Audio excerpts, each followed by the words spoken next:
News Talk 610 AM and 102.1 FM. KVNU. 5:05 now on this Thursday afternoon. I'm Will Feelwright, in for Bill Walter with your news update this hour, brought to you by U&I Furniture.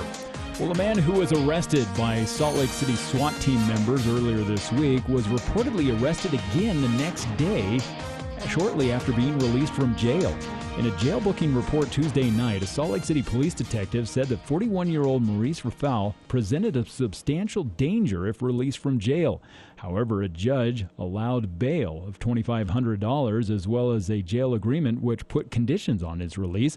Rafal posted bail at around 11 a.m. Wednesday and was released, according to the Salt Lake County Metro Jail. Around 5 o'clock last night, Rafal was booked back into jail for violating the jail release agreement. Salt Lake City police have been concerned about Rafal for months after repeat allegations of elder abuse and assaulting officers. No arrest affidavit had been released yesterday in regards to the latest release, but jail records show that Rafal is now being held without bail. And the teen suspect in that deadly Hunter High shooting earlier this year has been ordered to stand trial. I'll have that story coming up in just a minute as we have sunny skies as we head into the evening hours. Temperatures have been in the high 80s today. Tonight will drop into the high 50s overnight, and then tomorrow back into the high 80s with sunny skies, and that's going to continue into Saturday before we'll see a slight chance of some isolated thunderstorms possible for Sunday and into Monday. Well, a teenager who is accused of fatally shooting two fellow Hunter High students and wounding a third has been ordered by a judge now to stand trial. In a hearing that was held yesterday, Judge David Johnson said prosecutors had provided sufficient evidence to bind the suspect over for trial. Tivani Lapati, a 14-year-old, along with Paul Tahai, a 15-year-old, were killed in the January 13th shooting that occurred outside the school, while Ephraim Asiata, a 15-year-old, was critically wounded and hospitalized. Now, at the time, police said the shooting stemmed from a dispute between two groups of students at the school. The suspect, who was 14 years old at the time of the shooting, was later charged with 2 counts of felony murder along with other offenses. During a hearing in the weeks after the shooting, the suspect had told a judge that he was a good kid before he was advised to speak through his attorney. A justification hearing has been scheduled for October, when defense attorneys will likely argue that their client fired at the victims in self-defense. And it's high school football tonight as Logan faces off against Bonneville, Idaho in a late game up at the USU Stadium. It's the second half of the Rocky Mountain kickoff, and you can hear it here beginning right around 8:45 with Jason Walker with the call from the stadium. I'm Will Feelwright, in for Bill Walter with your KVNU News Update. We might all agree that a vacation to Vegas is good, but Hawaii is better. Same thing when you're building. Wood is good, but metal is better. If you're considering a new building for your farm or business, let Northern Steel Building show you the benefits of metal. Metal is stronger with little or no maintenance, and it doesn't burn. Find out how affordable a metal building really is by visiting northernsteelbuilding.com. That's northernsteelbuilding.com, or call 435-677-7300.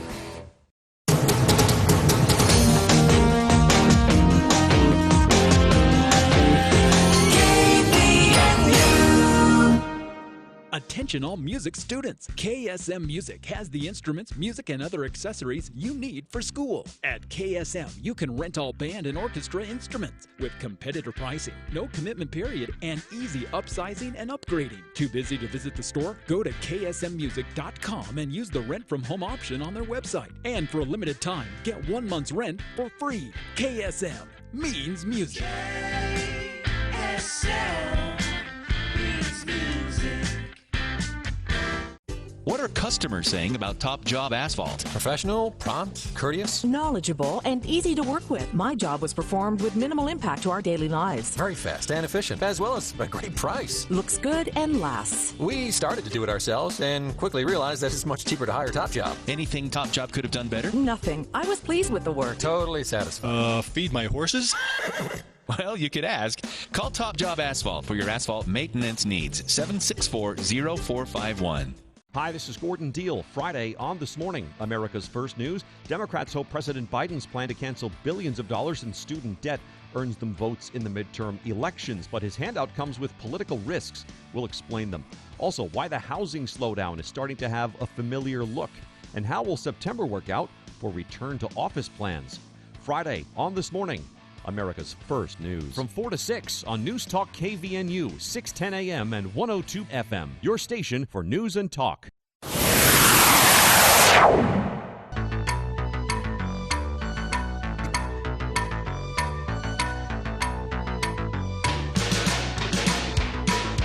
Welcome back to KVNU's For the People, Hour 2 of today's show, Thursday, August 25th.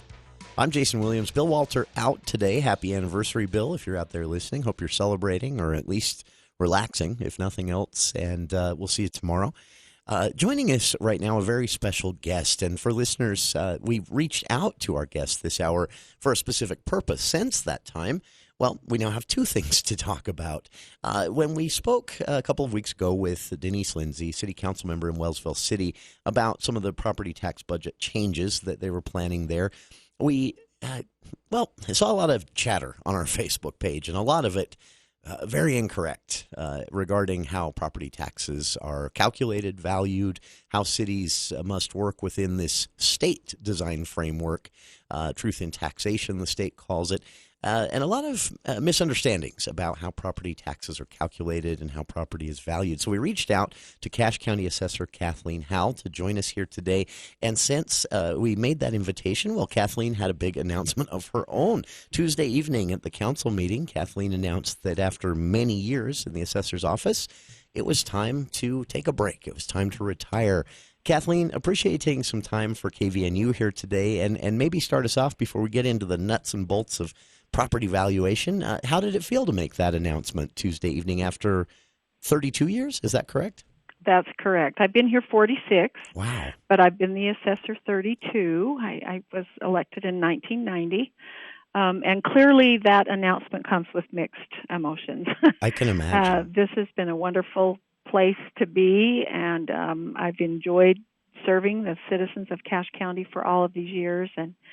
But it's time. I'm ready to retire. I'm ready to move on to the next chapter of my life, and I'm really thankful that I could do this job and feel like I've really been blessed.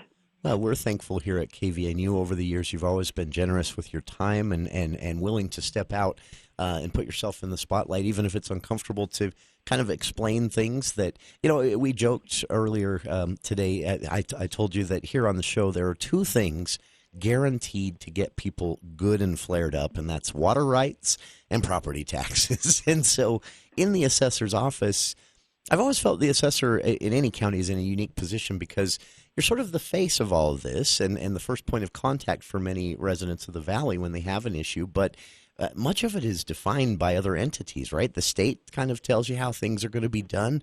There are other taxing entities that play a part in this as well. And there you sit in the middle of it all getting the phone calls, right? That's correct.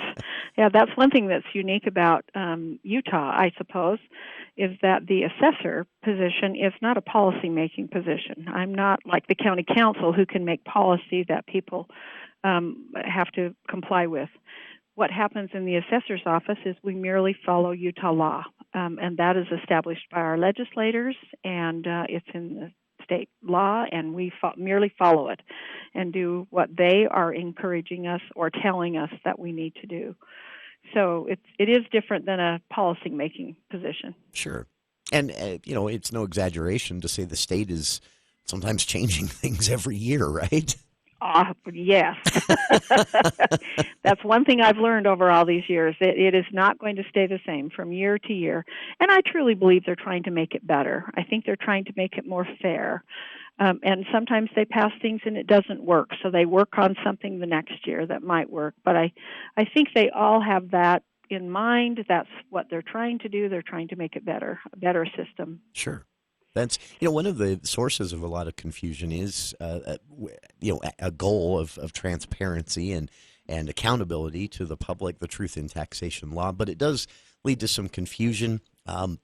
Recently, as I mentioned, we spoke with Denise Lindsay, city council member in Wellsville City, and she said, was explaining to us, people see the headline, 46.26% property tax budget increase, and they think my property taxes are going up 46%. Denise was careful in how she explained, no, that's not what happens. There's this equation of sorts, and the state defines that, and the counties and other taxing entities really don't have a lot of say over that.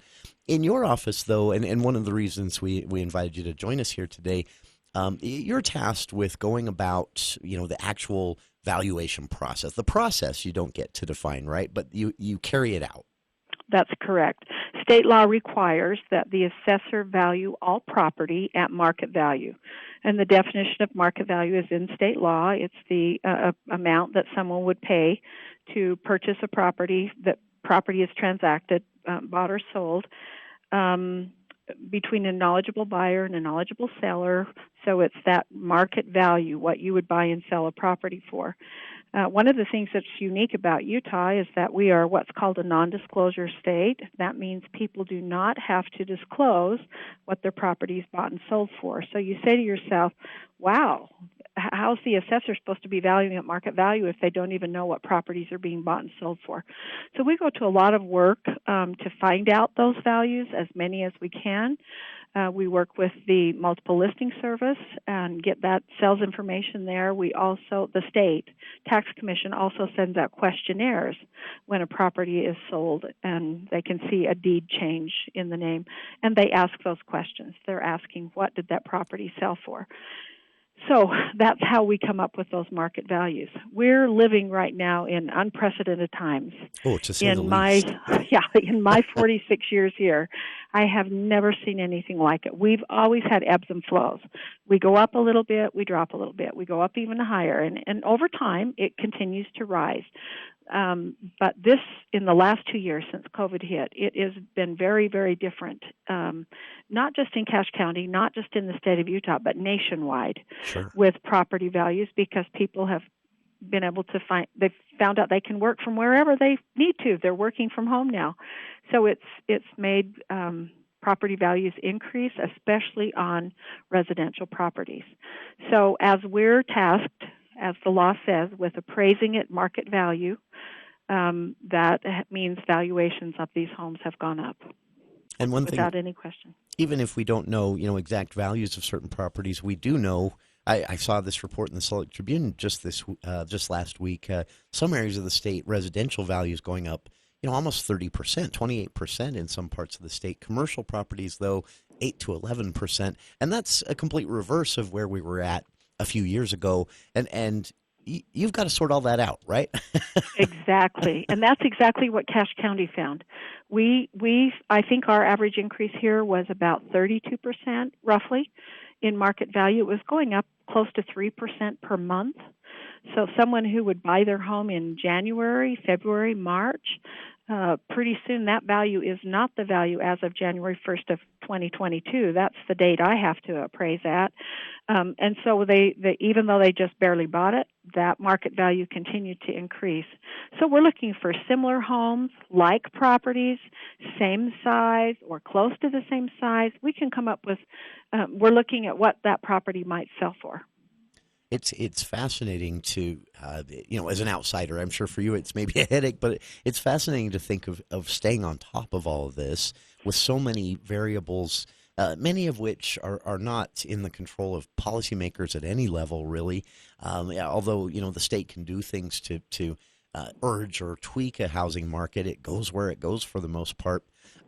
Is there something I've always been curious about? Is there just a deadline where you say, okay, things are changing rapidly, but we've got to just say this is the current value of X so that we can get this process going for the year? And how is that decided? The lien date. So that is, again, by state law. So the law says that we have to value it as of January 1st, 2022 for the 2022 tax year. So as you mentioned, we have 50,000 properties, parcels in Cache County. Of those, there's probably about 32,000 residential buildings on there. So we can't wait and do them all on that one day. Sure. That's absolutely impossible. So we're looking at where the market's going, what's happening in the market as we're looking at sales. We look at what we call paired sales. That's a property that sells and then it turns around and sells again in a short period of time, and that tells us that exact property, how much did it go up? We're not even having to compare it to other properties. We know exactly how much that property went up. So we have lots of tools at our disposal to use to try to come up with market value. One of the things that the legislature has done is that they require us to visit every property at least once every 5 years and review the property characteristics. So at the time we visit those properties and review the property characteristics, it's revalued, but those are done on a one-by-one basis. Wow. We're looking at each one of those homes, and this past year, our project was to look at homes that were built from 2006 to 2021. So the newest of those homes, the newest of the homes in Cache County. And the rest of the properties may also see an increase, but those are done on a by doing it statistically. We're analyzing the sale prices, comparing that to what we have it on the tax roll for, and determining how much we have to raise those values. So the values, we have to keep up with market value every year, but there is that once every 5 years when we're taking a closer look. It's, again, just amazing to see the work that goes into this, and it never stops, right? There's never stops. Never a time when you can say, "Whew, we're done." There's never a downtime. That is so. On top of all of this, you're also the office in which, if someone chooses to appeal the assessed value of their property, that also runs through your office. And how does that process work if a person wants to appeal? Yes. So they can file an appeal. They actually file it with the county auditor's office. The auditor is the clerk of the board, so they're keeping track of all the paperwork and taking it in. And then that information is passed on to us. And the taxpayer has to present some evidence with their paperwork to show that the value that the assessors come up with is incorrect. It might be they just purchased it really close to the lien date. They may have just had it refinanced. They may have a neighbor whose home is identical. But whatever it is, they have to present evidence to what the value they believe it is. They can't just say, well, it's too high or it went up too much. They have to actually present some evidence. We also encourage them, the auditor does, if they come in and they don't have that information, they just merely are questioning the raise, they can come and visit with us. We're happy to sit down with them. We have 9 appraisers plus myself. They'll sit down with them and they'll talk about the values and help them to understand what's happened in the market, show them some comparables so that they can see what homes in their similar to theirs are selling for. And oftentimes then those people don't even file appeals. The appeals that typically are filed are those people who really have a reason to believe or they have evidence that our value is incorrect. So that's the process. So we're always involved in the appeals merely to defend our value or make a recommendation even to the board that we've made an error. Maybe we have the square footage wrong. Maybe their basement wasn't finished. We assumed it was. There may be all kinds of things that may happen. But typically, that's the process that we go through. And then the Board of Equalization, the county council acts as the Board of Equalization, and they're the ones who make the final decision as to whether or not the value will be changed or not. This is Kathleen Howell again, Cache County Accessor, filling out what will be her final term in an elected position. She is retiring from the position this year. And Kathleen, maybe the toughest question to ask you here right at the end, but if you could wave a magic wand and just make the legislature do whatever you wanted, is there one thing you would change? You know, with all of your years of experience in this position, is there one thing you would have the legislature do that would make this whole process easier or better for everyone? Yes, I know exactly what it would be. And it would be disclosure. I'm not necessarily a fan of telling people what I pay for things. I believe that's my business. Sure. But because the law requires that we appraise properties at that value, it makes it really difficult, not just for the assessor's office, but for the citizens get information in the appeal process, how are they supposed to come up with those values? They don't know what it is either because it's not readily available. We're one of 7 states in the United States that does not have a disclosure law where those values, your purchase price, is disclosed. And I have mixed emotions about it in that, what's my business is my business. Sure. But I also know that because we're taxed with getting it to market value, I always believe knowledge is power. And it would make the process more even, more fair, and I think it puts information out there for the taxpayers so that they can check those things out and know if the assessor's office is being fair in those values. They would have access to the same data I have access to. But I think sometimes they come in and they feel like I can't tell them, which I can't because we're not a disclosure law state. Sure. So that does make it difficult for both of us. Makes sense. I hope our lawmakers here are listening and that they can take that and have a discussion with the legislature at large, maybe. Again, speaking from 32 years of experience, they have reason to listen, right? Well, I hope, but we'll check in with them, see if we can do some lobbying for you. But okay. No, this is, Kathleen, a fascinating conversation to have, and I know there's so much to this. We could probably talk all day. We promise to not take too much of your time because you have a job to do there, and we're keeping you from it at this point. So appreciate your time, and again, appreciate your time over the years. You've always been very generous with us here at KVNU, always willing to go out and explain things, even if it's something that might be difficult to explain, and we've really appreciated that, and I hope you have big plans for your retirement. Thank you, Jason. That's very kind of you. I always am happy to be on the radio. Well, it's our pleasure to have you and our pleasure to have our listeners tuning in as well. Hope you'll stay tuned. More of For the People right after this. Prices have been reduced again during Anderson Seed & Garden's Cache and Carry sale. They've marked down all remaining trees, shrubs, evergreens, and perennials to 40% off. But if you pay with cash, you save an additional 10% off your purchase during their annual Fall Cache and Carry sale. That's 50% off a wide selection of top-notch plants in stock. Get them now before they're gone. But hurry while the selection is the best. Anderson Seed & Garden, 69 West Center, Logan. Cache Valley, the Utah Wood Stove Changeout Program opens up February 1st. If you want to change out your wood fireplace or stove and replace it with a gas appliance, Advanced Fireplace and Stove can help. Receive up to $3,800 towards your new gas stove or fireplace insert. Idaho has a changeout program too. Let the professionals at Advanced Fireplace and Stove take the chill out of winter with a new Heat and Glow insert or Vermont casting stove. Stop by their showroom or visit them at advancedfireplaceandstove.com. It started out as free. But then they said it would only be a few cents a day. What you're hearing is real, and it may be happening to you. I pay for streaming video, then the cloud storage, then streaming audio. Where does it end? It ended up being a lot every month. This is the sound of nickel and diming syndrome. It's a real thing. It is a real thing. I just want to hear my music. Is that so wrong? There is hope. For millions of people, there's radio. Radio? Radio. With 0 down and 0 per month. Radio delivers all the news, music, and entertainment you want, when you want it, for free. No usernames, passwords, or Wi-Fi connections required. Here's my card number. It's 735... Shh. Don't speak. When you listen to local radio, you'll never need that. This is so wonderful. Yes, it is. The cure for nickel and diming syndrome. Oh, I could use a hug. It's radio. No subscription required.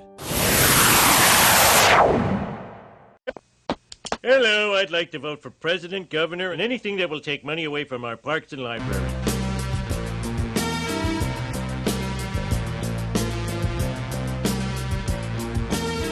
Welcome back to KVNU's For the People. Thanks again to outgoing at this point Cache County Accessor Kathleen Howell. 32 years in that position, again announced her retirement this week and was still gracious enough to say yes when I asked her to come on the show today. For listeners, I hope that helped. I know, property tax, property valuation, the truth in taxation laws, the equation the state requires taxing entities to adhere to when it comes to rising and sinking property values, both commercial and residential. The guarantee that a taxing entity get what it had the year before, but the makeup of that get is changing constantly, which means our bills change constantly. It's complicated. And as Kathleen said, the legislature is trying their best to make this a fair, equitable, and also low-tax system. But it does mean occasionally we see increases happening in 4 taxing entities, cities here in Cache Valley, 90 total statewide looking at potential increases this year. And much of that due to the simple fact that though their budget won't increase overall, they've got to make adjustments because, as Kathleen said, here in Cache Valley, for example, residential properties valuation up 32% on average. Commercial properties, on the other hand, up 8 to 11% statewide. And that change in the mix has to be made up somehow. So if one goes down, the other has to go up when we get our bill. So I hope that makes sense. But also Kathleen explaining the assessor's office doesn't make this policy. They are basically the ones that carry it out. If you don't like how things are done, your state lawmaker is actually who you need to talk to. So it's complicated. It's difficult to explain. And man, did Kathleen do a great job of it here. So if you're just tuning in and missed that, be sure to grab the podcast at the Podcastics service. Simply search Podcastics, KVNU's For the People. You'll find our feed and be able to subscribe, never miss an episode. And that's usually up in the evening just after show ends. So a quick announcement. Again, I mentioned this in Hour 1 a couple of times. I want to keep mentioning it because it's a rare opportunity. And hats off to the Cache County Republican Party for putting this one together. If you'd like to get out this evening, yes, tonight, and speak in person with Congressman Blake Moore, Representative Dan Johnson, and other elected officials from here in the Valley. It is a free event happening at Lowers Meats in Richmond. That is tonight, 7 p.m., Lowers in Richmond. This is a public meet and greet with representatives, and Lowers, of course, providing food. They're located there at 700 South Highway 91 in Richmond. You can't miss them on the right-hand side of the road there as you drive into Richmond, and a big sign. And again, the Cache County Republican Party has helped to organize this event. Representative Dan Johnson, Republican from Logan's 3rd District, House District, and Congressman Blake Moore guaranteed to be there. Others, they're still waiting for final word on, but they've all been invited, and Cache GOP Chair Shelley Giddings said that she's pretty confident that most of our elected officials will be showing up throughout the evening. So food provided by Lowers. Oh, I should mention also Gosner's and Casper's. So yeah, there's going to be ice cream, which, I mean, no offense to Congressman Blake Moore, I'd probably go out for ice cream over. I'm kidding. If you've never had a chance to speak with Congressman Moore or Representative Dan Johnson or any of the others elected officials here in the Valley, this is a rare opportunity tonight. Again, it's a free event. This is a semi-annual event that Lowers does, and they've invited Gosner's and Casper's to join him this year for ice cream and other stuff. So plenty of reasons to get out there. But again, the biggest would be actual in-person conversation opportunity with Congressman Blake Moore and Representative Dan Johnson of Logan's 3rd congressional, or excuse me, of the 3rd House District in our legislative representation, Logan City proper, roughly where that 3rd district is. So Congressman Blake Moore and Representative Dan Johnson for sure on hand tonight. Other elected officials expected to be there, and it is at 7 p.m. tonight. Lowers Meats in Richmond, an open house and meet and greet style event with representatives, food provided by Lowers, Gosner's, and Casper's Ice Cream, 7 p.m. tonight. So if you're looking for something to do, oh, there you have it, something to do. All right, we'll be back with more of KVNU's For the People on the other side of these headlines with KVNU's Will Feel Right.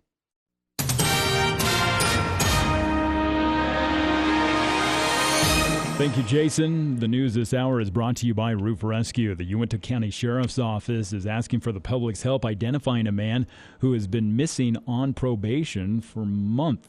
Now, the Uinta County Sheriff's Office posted on social media yesterday that 52-year-old Marty Justice was last seen on July 8th. Officials said that when Justice went missing, he was on probation and was wearing an ankle monitor. But according to authorities, they tracked Justice's ankle monitor to a road in Deep Creek Canyon near Vernal, where they say that the ankle monitor stopped transmitting a signal. Now, the area where the transmission stopped has been searched by both law enforcement and search and rescue. However, no sign of Marty has been found, according to officials. Justice has had no contact with family members since his disappearance, which they say is very uncharacteristic-like of him. Anyone with information about his whereabouts is asked to contact law enforcement. Police also yesterday morning closed a section of Mountain View Corridor in Harriman after an auto pedestrian crash left a woman dead. It's at the same intersection where there have been a number of accidents, some of them causing serious injuries. The fatal incident yesterday happened at around 5:45 a.m. near Real Vista Drive and Mountain View. The driver had hit the victim during a turn, according to the Harriman Police Sergeant Joshua Jennings. The driver immediately contacted police. Officers with the Harriman Police Department found the victim dead at the scene. Harriman Police, that is, said that there have been 9 crashes at that same location over the last 6 months. 4 or 5 of those have resulted in injury. And Grand County officials are getting a better idea of the impact of flooding that occurred over the weekend in Moab. Bill Hulse, the county's building inspector, told KUTV yesterday that nearly 24 homes within the county sustained damage from flooding Saturday that resulted from heavy rains falling in the La Salle Mountains. While most of the damage to homes was minor, Hulse said that 2 of them were likely destroyed. Well, we're looking at clear skies as we head into the evening hours, as temperatures have been in the high 80s today. Tonight will drop into the high 50s overnight. Tomorrow, back into the high 80s with sunny skies continuing into Saturday before we'll see a slight chance of some isolated showers and thunderstorms for Sunday and Monday. And, of course, it's high school football tonight. The Logan Grizzlies taking on Bonneville, Idaho in the late game of the Rocky Mountain kickoff. That game will be kicking off right about 8:45, 9 o'clock up at USU Stadium, and you can hear it here with Jason Walker with the call beginning right about 8:45. I'm Will Feelwright, in for Bill Walter with your news update this hour. As the summer's war against weeds and pests rages on, a new bug threat starts hopping around, destroying garden plants and flowers. Luckily, you are ready for them with Logan Extermination's Perimeter Grasshopper Control. It's like a minefield for the minute menace. Good job, men. Another bug bites the dirt. Let's regroup before the next wave hits. They do what they are trained to do. Strike terror into termites, bash the bed bugs, and cook the cockroaches. Remember the brave men and women at Logan Extermination. Call 752-8450. Treatment areas vary. Call for a quote today.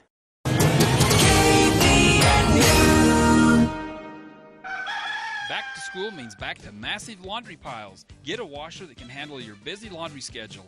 Head to Daryl's today for a great deal worth your time. This is Jay from Daryl's Appliance. We have a GE top-load laundry pair with a 4.2 cubic foot capacity tub and a 7.2 cubic foot dryer for only $11.07 for the pair.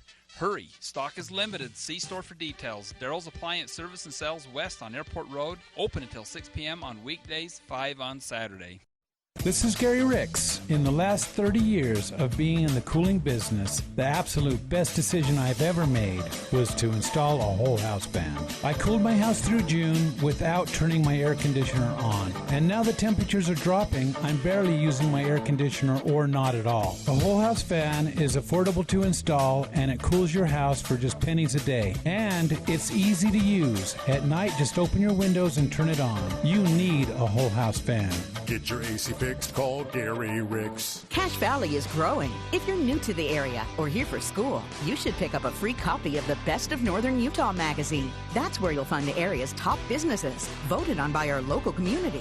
Any service or product you might need, you'll find it in the Best of Northern Utah magazine. Pickup locations are throughout Cache Valley. For a location near you, visit bestofnorthernutah.com. Our local businesses are the heart of our community, so please support all of our business community by shopping local. Best of Northern Utah.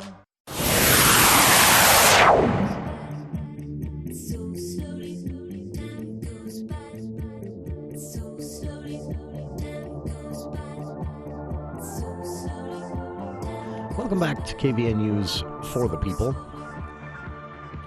Thanks again to Kathleen Howell for taking some time with us this hour to explain the difficult to explain how property values are assessed, the process behind that, which has been the same for a really long time. All of this due to some confusion in the airwaves and in the Twitter and Facebook spheres over 4 cities here in the Valley, 90 total statewide, that are looking at changes to their property tax budgets. And the way it sounds usually is, well, your property taxes are going up, and people want to know why. Well, part of that, as the county assessor explained, is this mechanism for valuation. If you missed that, of course, you can always listen to every episode of For the People, both hours each day, via our podcast, using the Podcastics service. Simply search for Podcastics and KVN News for the People. A simple Google search will take you right to our feed where you can subscribe and never miss an episode. And that episode, or that interview with Cache County Accessor Kathleen Howell, should be up later this evening. So also keep an eye out for more updates on this as these cities continue to hold their public hearings over the next couple of weeks. Wellsville and Hyde Park have already done theirs. And there are 2 more coming up this week, in fact. So dates on those posted on our Facebook page. Coming up, high school football update. Yeah, it's that time of year. It's already schedule posted at CacheValleyDaily.com, but I'll run through where you can hear the games, including one here on KVNU this week. That's coming up in just a bit. In the news this week regarding Utah at large, Wallet Hub. Wallet Hub is a favorite of Utah lawmakers. They do these economic prosperity and best cities to live in type surveys, and they get some criticism, deservedly. Their studies are usually pretty simple. They look at some key indicators, key metrics that they determine are the most valuable, and then they come up with these rankings of places where people are the most happy, places where people's dollar goes the furthest, and so it's somewhat scientific, but it's not something that I've been critical of lawmakers for putting too much on these Wallet Hub surveys because they're simplistic. They're intended to be. So Wallet Hub, of course, is an investment and banking review group. Is a somewhat decent way to describe them. You can look them up if you want to. This week, though, lawmakers absolutely mum about a new Wallet Hub study published. The unfortunate news in this study is that Utah, out of all the states, ranked absolute worst when it comes to women's equality. This is something that we've talked about before with our guests, frequent guest on the show, Dr. Susan Madsen of the Utah Women in Leadership Project at Utah State University, including a couple of weeks ago we had a chance to speak with a BYU professor who works with Utah Women in Leadership, and they actually went through statewide data on sexual assault and rape, and some bad news for Utah there as well. This Wallet Hub survey focuses entirely on equality and rights, basically. So Utah was dead last countrywide in 3 main categories. Dead last in education and health access for women. 48th in the nation in workplace environment for women, and 42nd in the nation for political empowerment. So near the bottom in the 3 key indicators that Wallet Hub says are that what they use to determine where women receive the most equal treatment. That is, again, workplace environments, education and health access, and political empowerment. The state of Utah was also, unfortunately, dead last when it came to income gap between men and women. That's not new, but it hasn't improved, this survey shows, since the last one, and the one before that, and the one before that. So, the survey breaks things down quite a bit, talking about work hours and educational attainment through employers, which is a common thing these days, and even took a look at bachelor and advanced degree holders, associate's degree holders. And according to the study, the U.S. is ranked 27th in the world regarding gender equality. The study's top state for women's rights in this study was New Mexico. Nevada, California, Vermont, and New York were the other top states. But Utah, again, ranking dead last in access to education opportunities and health care for women, 48th in the nation for workplace environment for women, and political empowerment, number of women in elected offices and holding key positions within city, county, and state leadership, 42nd in the nation. So not good news. If you'd like to see it, I've linked to the survey. WalletHub.com is their website. And this is the 2022 Best and Worst States for Women's Equality survey done by WalletHub. And you can see the full breakdown and even a description of how the survey was done. In other news today from Utah's political world, a judge has ruled that Utah's gerrymandering lawsuit will move forward. Attorneys for the state had sought to delay this lawsuit until the Supreme Court decides if state courts can hear redistricting challenge, which is actually a topic for another day because that's a scary question, actually, before the court. The question before the court that the state of Utah was saying this lawsuit should wait to hear on is a question for the Supreme Court on whether there is any federal jurisdiction over elections at all. And the state of Utah signaling that they hope the court rules that there isn't. Dangerous stuff, very dangerous stuff, and built on a kind of a crackpot constitutional theory.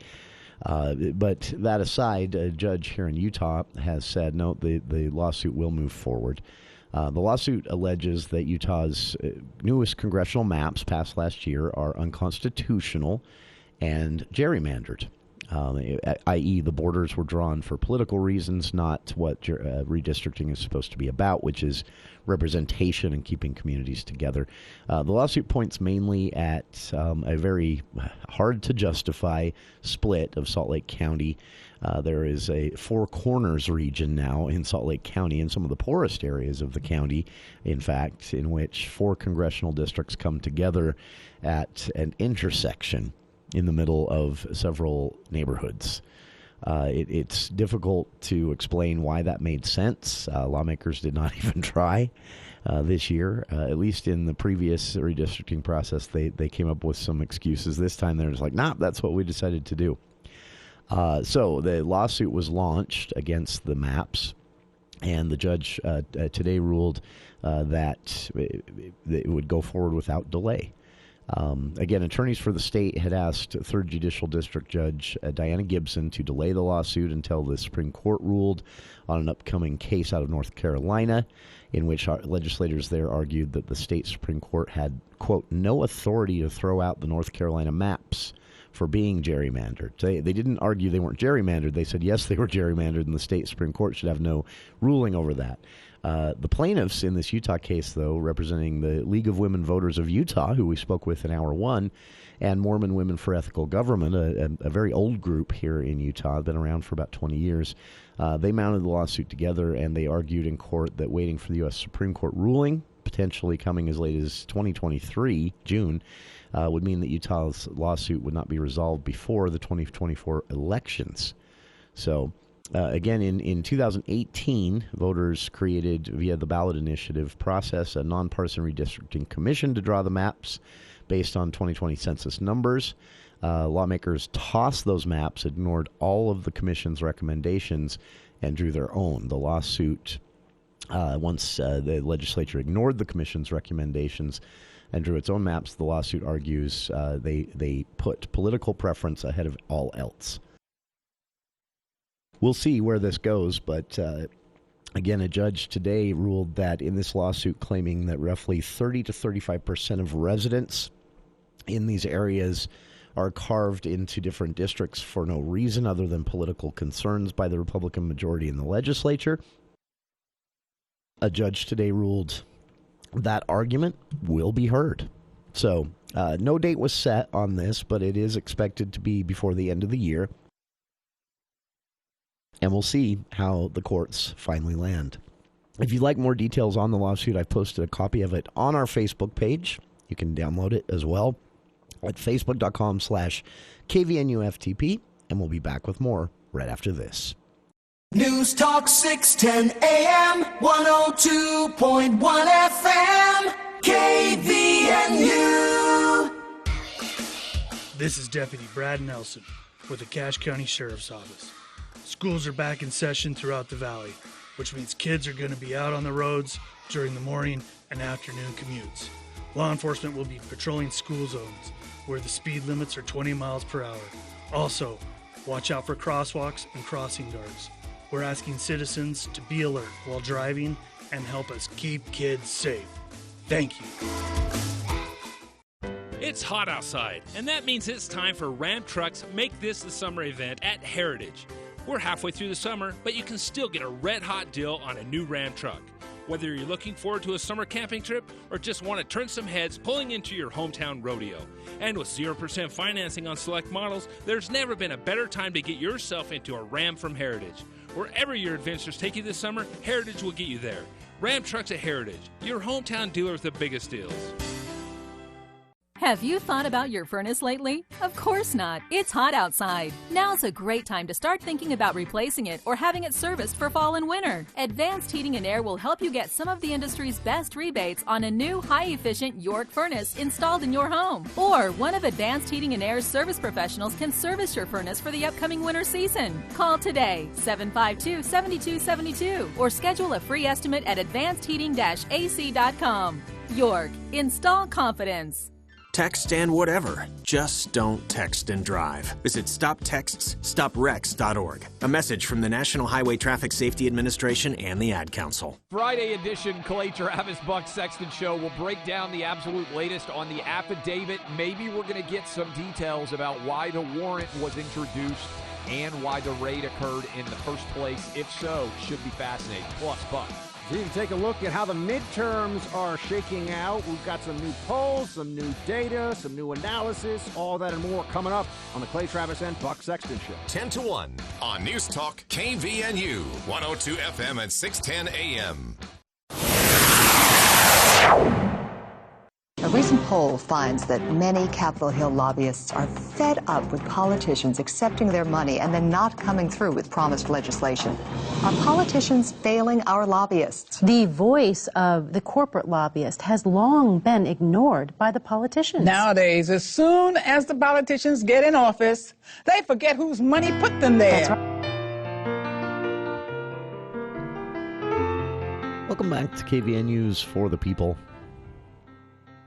Rounding out today's show with, a couple of announcements. Again, 7 p.m. tonight, just a little over an hour away, at Lowers Meats in Richmond, 700 South US Highway 91 there in Richmond. You can't miss it on the right side of the road. Big sign that says Lowers. Lowers, Gosner's, and Casper Ice Cream being brought together alongside Congressman Blake Moore, Representative Dan Johnson, Shelley Giddings, Cache GOP chair, other elected officials.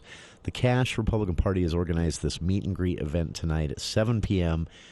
Chance for you to literally just sit and chat with Representative Dan Johnson of the Utah House, Congressman Blake Moore, Shelley, GOP leadership, others, and also Casper Ice Cream. I just kind of feel like I have to drive that point home. Casper Ice Cream. Lowers Meats, pretty good too. They have some good stuff. Gosner's as well, but Casper Ice Cream. So that's 7 p.m. tonight. It's free. It's a meet and greet event with Congressman Blake Moore and Representative Dan Johnson. And thanks again to Cache GOP Chair Shelley Giddings for sending that information along. Get out there and take advantage tonight. Also, tonight, live stream starting after 8 p.m. tonight at Logan High School versus, this is Logan Grizzlies and the Bonneville Bees, part of this Rocky Mountain kickoff event. And we're bringing it to you live here on KVNU tonight. It also will be on CacheValleyDaily.com. It's scheduled to begin about 8:15, but the Rocky Mountain kickoff sometimes maybe run a little late, but 8:15 is what we're planning on. And it is live commentary through the game from Jason Walker, who co-hosts with Eric Franson on The Fan of Full Court Press, and Josh Anderson providing color for the game tonight. Broadcast live again here on 610 AM, 102.1 FM, KVNU, and streaming live at CacheValleyDaily.com. So the full schedule for those interested can be found at CacheValleyDaily.com as well. You can listen live to quite a bit, actually, that's coming up during not just this Rocky Mountain kickoff, but through the season between all of our stations here, running into, the schedule so far is laid out to October 12th. I've linked to that on our Facebook page if you want to see each and every game. But here's the rough breakdown for high school football fans. Bear River Bears will usually, outside of special events that force us to change things, Bear River Bears will be heard on 104.9 The Ranch and the Bear River live stream. Skyview Bobcats will be on 106.9 The Fan, 1390 AM, and also the Skyview live stream. Green Canyon Wolves will be on Light FM through the season, 100.9, and the Green Canyon live stream available as well. Logan Grizzlies, 610 AM, 102.1 FM, KVNU right here on our own station. And the Logan Grizzlies have their own live stream. Ridgeline Riverhawks, 104.5 The Ranch, and Ridgeline High Stream live stream. Mountain Crest Mustangs, 107.7 FM. And then Mountain Crest has their own live stream as well. So there's the station broadcast breakdowns. And again, we'll be bringing you every Region 11 high school football game on CacheValleyDaily.com as well. When possible, at least. There are a few games where we won't be able to, but most of the games will have live video streaming at CacheValleyDaily.com as well. So that, I think, covers it as far as announcements go. Let me make sure. Okay. Tomorrow on the movie show, Movie Pass is back. And this is actually a news story in and of itself. So we'll talk about it, of course, tomorrow on the program with Andy Morgan and the movie show. He'll also be reviewing Bodies, Bodies, Bodies, a horror film in theaters here in Logan this weekend. We'll also talk a little bit about the first episode of the new Dragons show. Game of Thrones, Dragon something, I don't know. I'm just kidding. It's a great. We'll talk about it tomorrow. This is a new prequel in the Game of Thrones universe, and it is basically an opportunity for super fans, I would guess, is a good way to put it. I don't know. I shouldn't be dismissive. I'm trying not to be dismissive. I wasn't impressed. We'll talk about that tomorrow. But the Movie Pass story. So this was a game changer a couple of years ago, and the reason it was a game changer is they had no idea what they were doing, drove themselves into bankruptcy in less than a year, and poof, gone. Since then, movie theater chains, production companies and others who from the Movie Pass lesson had an opportunity to step up, didn't. They just kind of pretended the whole thing didn't happen. Well, guess what? As everyone predicted, Movie Pass is back. And with Movie Pass coming back, it has the big theater chains, the distribution companies, once again panicked. They had years to do something on their own. A few of them experimented with it. Most didn't. And then they just kind of pretended Movie Pass wasn't insanely popular and didn't ever happen. Well, Movie Pass surprised everyone with an announcement this week. The wait list is now open, by the way. You can register to be on the wait list, and that is the only way to get a Movie Pass account when it relaunches on Labor Day. Invitation only. Every person who gets on the wait list will have 10 invitations they can send out, and after that, things are locked up, at least for the time being. My understanding is this is going to be a tiered thing. You'll have different types of accounts. You can pay $10, $20, $30, and that'll allow you a certain number of credits to see it in a certain number of movies. My prediction is this isn't going to be as popular as the first go-round. That's why they went bankrupt. It was that popular. My second prediction is that once again, the movie theater chains, the distribution companies, are going to be surprised. They've let themselves once again fall into a whoa, what happened kind of scenario. Again, for no reason. They could have owned this. This could be them launching the next MoviePass subscription service for seeing movies. But they didn't. Instead, they chose to pretend that MoviePass never happened. It's going to be a game changer. I mean, we'll see. First, they have to stay in business, right? The problem the first time around is they were simply offering way too much for $9 a month. Millions subscribed, and it drove them into bankruptcy. Now it appears they're being a little more conservative, $10, $20, $30 plans, and I'm assuming it will not be unlimited movies on any of those plans. But either way, it is obviously the preference of consumers, moviegoers, to go about it this way through a subscription service of some kind and get some perks along the way for doing so. And again, going to be a game changer. We'll see how quickly it's a game changer or not. I don't know. That's tomorrow on the Movie Show with Andy Morgan, as well as his review of Bodies, Bodies, Bodies. Thank you for tuning in today. Dave Ramsey is next here on KVNU Logan.